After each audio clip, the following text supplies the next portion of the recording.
welcome to another gameplay video of Torchlight 2. Today we're taking a look at some multiplayer action. We're just going to do a live commentary and see if we can get our hands on a multiplayer game. I'm level 15 right now, so see if we can find a game that's about level 15. I'm going to like the idea of veteran difficulty. Let's see, I don't think it's almost full. Hey, here we go. Yay! I just joined up. Now it should be a 4-player game. Average level 16, and it's veteran, which is the third highest difficulty. I don't know if you actually get anything for higher difficulties, so this is just for the fun of playing a little bit harder game. Let me see if I can just teleport to my teammates.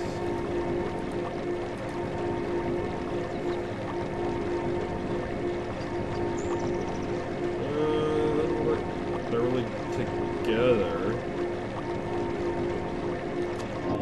Alright, I'm going to fast forward a little bit. At this point, I actually am not able to find my teammates for a good 15 minutes, so let's just fast forward to the point where we can see some group fighting. Well, this was going to be a live commentary, but it turns out my game sounds were so loud I couldn't hear a thing I was saying, so if you hear some muttering in the background, that is me trying to do the live commentary, but for now, I'm going to just record over it. I'm sorry about that, it was just way too loud. I got to turn my game sounds down just a touch. This is a boss fight. I've got 2 allies, and it's a 4-player game. One guy's AFK in the entrance, so it's kind of making the game a little bit harder. But hey, a lot of the things people did in Diablo was like increase the number of players. That was one way to increase the difficulty. You can see right here we got a boss. It's an alchemist. I think this is actually the guy we keep fighting throughout the acts, because I think he looks like the guy I finished in the end of Act 3. Spoiler warning. No, it's not much for the story. The story actually it exists, but it's fairly small. This is just hack slash RPG. This isn't like the Diablo lore that so many people were really big into. You can see right now, I do have major mana issues. I am using a pistol. It does give me some extra charge. When charge bar fills up, I do 25% more damage. My spells don't cost mana. So right now, I'm trying to just... There we go. Fill my charge bar up. And now I'm just going to go nuts. I'm just going to sit there and sit on my right click until my charge bar runs out. At this point, my mana is an issue. I cannot just keep casting like this unless my charge bar is full. Higher levels, eventually it's not that much of an issue anymore. I get enough mana regen. I have a spell that when I kill monsters I get a bunch of mana and health back.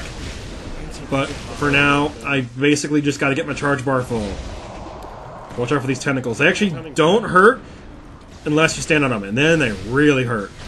I really like seeing these at higher levels because I just put the debuff on them that lets me get a bunch of mana when I kill them. So I just drop the AoE debuff on them all and then kill them, and then hey, my mana and health bar are full.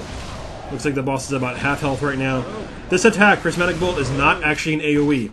It looks like it's doing damage to lots of monsters, but it is all these bolts, and they'll just separate. You don't control where they go, they just kind of randomly fire. They tend to go to the closest monster, but they do split up when there's multiple monsters in the field. So, even though I'm hitting multiple guys, I'm really only getting as much damage as I would if I hit one of them. And in fact, thanks to the way it kind of works where it gives everybody an effect, it actually is almost better for me to hit one guy at a time. But I really can't control that. It seems to be a really high damage ability. It doesn't matter what my weapon damage is. Some of them are based off weapon damage, so I can use things that just give me good stats. It's a lot more like a Diablo 2 caster versus a Diablo 3. Diablo 3, everything's based off of weapon damage. 2, it's based off of skill damage. Looks like we're wearing him out slowly. I'm trying to be cautious and not die. Dying is not that bad unless you're hardcore. If you're hardcore, then you die, you lose your character. But you do lose a decent amount of money, and I like to keep my money to enchant and occasionally do a little gambling and buy some unidentified items. Or I'll buy like set items off the blacksmith and then go ahead and try to get better set items by combining them. Looks like we're getting down a little bit. I'm about to get my charge bar filled again. There we go. Just go crazy and just don't die. Ooh, that hurt. I do have a heal all. It's fairly small, but hey, it's one of the only heals I got right now. And then my potions. Eventually you can get a heal self. These are all either random drops or things you can buy off the merchants or scrolls. You get 4 spells you can have. Or they're passive ones. I have one that gives me extra XP and extra fame, one that gives me extra magic find, gold find. So just fit your style. It's another way to specialize your character. Oh, it looks like I was trying to help my pet out a little bit. At this point, I actually hadn't realized I could give my pet buffs, so, well, he doesn't have any scrolls. Eventually I'll learn, and then, well, we'll see at higher levels what that looks like.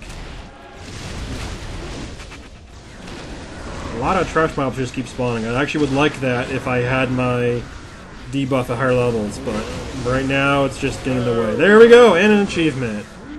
Ooh, 2 legendary items. Let's see what I got. There is random loot in this game. It's a lot like other action RPGs. Think Path of Exile, Diablo, that series of games. That's pretty good. All damage. Can't use it yet. Oh, it's an engineer. Well, I'll trade it with this other engineer, make him very happy. If you like the game, check it out. It's available for $20 over on Steam. If you like the content, stay tuned to more videos for MMO play. I'll probably do at least a little bit more coverage on Torchlight too. Thanks for watching. Congratulations, engineer. I'm going to be nice and give you those amazing boots.